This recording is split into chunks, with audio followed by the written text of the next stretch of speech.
time in having a personal assistant, Petra finally put down her book. Bella was a 7-year-old Rhodesian Ridgeback who had the particular quality of stillness that large dogs sometimes have. Not the stillness of a dog that is resting, but the alert and directed stillness of a dog that has located something it intends to monitor until it understands it. Person to or by a way for a person today. Have you ever dreamed of having a personal assistant accessible at your fingertips? Anytime you want? When you need it most? Introducing, please. She had been on the kitchen floor for 20 minutes with her head up and her eyes on the baby and the bouncer across the room. And she had not moved in a way that was casual. Lucas was 11 months old. Time memory of faith, period dreamed of having a personal assistant, accessible at your fingertips, anytime you want, when you need it most. Introducing, please, a period dreamed of having a personal assistant accessible at your fingertips, anytime you want, when you need it most. Introducing, please, a period dreamed of having a personal assistant, had said this was the window for expanding variety, and she was trying to use the window correctly. Person's sense of this state would still introduced, please, he had eaten it without complaint, which meant nothing diagnostically, because Lucas was 11 months old and consumed everything with equal enthusiasm. He looked fine. She could see him from the couch. He was in the bouncer, awake, doing the thing he did when he was content, which was to look at the ceiling fan with the specific absorption of a person reviewing something important. Bella had not looked away from him in 20 minutes. Petra stood up. She crossed to the bouncer and bent down and looked at her son. And the thing she saw first was not the rash. It came to her a second after she registered the color, which was wrong in the way that a parent who has spent 11 months cataloging every aspect of their child's appearance recognizes wrongness before they name it. Then she saw the rash. It was on his chest and spreading up his neck, hive-like, raised, moving fast. She had an EpiPen.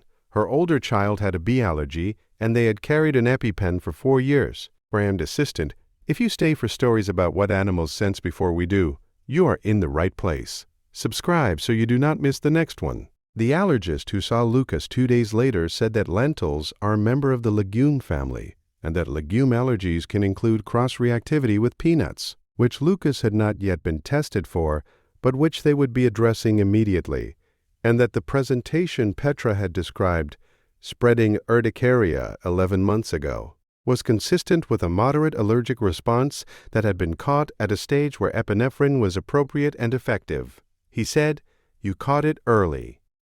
She said, "My dog caught it." He paused. He asked her to explain. 20 minutes of unbroken surveillance. He listened and then said what he knew. Propane mediator release that alters the scent profile of the affected individual. Compounds that enter the bloodstream and eventually the breath and skin surface at concentrations that are not perceptible to humans but are within range of canine detection. To content, he said, "This is not well studied, but it is reported.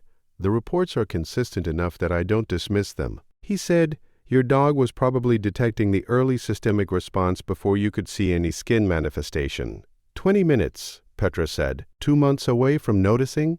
He said, "It matters less where the alert comes from than what you do with it." Testing for peanut and tree nut allergies? At 12 months. These stories deserve to be heard. Lucas was tested for peanut and tree nut allergies at 12 months. The results were positive for peanut and cashew. The allergist wrote them a letter for the daycare and gave them 2 EpiPens and a protocol and a follow-up schedule, and a list of foods to avoid and a list of foods that were fine, purchasing an additional EpiPen for the car. They bought 3 extra. 1 for the car, 1 for Lucas's bag, 1 for the kitchen. They are replaced on schedule. They are checked monthly. Lucas, now 2 years old, knows what the orange pen is for and knows that Bella gets a treat every time there is an EpiPen drill, which he has decided is a game and participates in with enthusiasm. Every guardian deserves to be recognized, even the ones who never asked for anything in return. If stories like this matter to you, subscribe so you never miss the next one. Bella did not change what she did after the lentil night. Taking the 2 from me. His head up, her eyes on him. with the sustained attention that Petra now understood as functional rather than decorative. She had always assumed it was devotion. Devotion was real. It was not, she had learned, the only thing operating. She had told the story to her sister, who was a skeptic about most things, including animal behavior, expecting the skepticism. Her sister had listened and said, "That's confirmation bias. The dog always stares at the baby. You noticed it that time because something happened." Petra said she had never stared at him for 20 continuous minutes before. Her sister said, "Would you?" She thought about this. She had been reading her book. She had been aware of the dog on the floor, which was normal, and not specifically tracking the duration of the attention which she might not have noticed.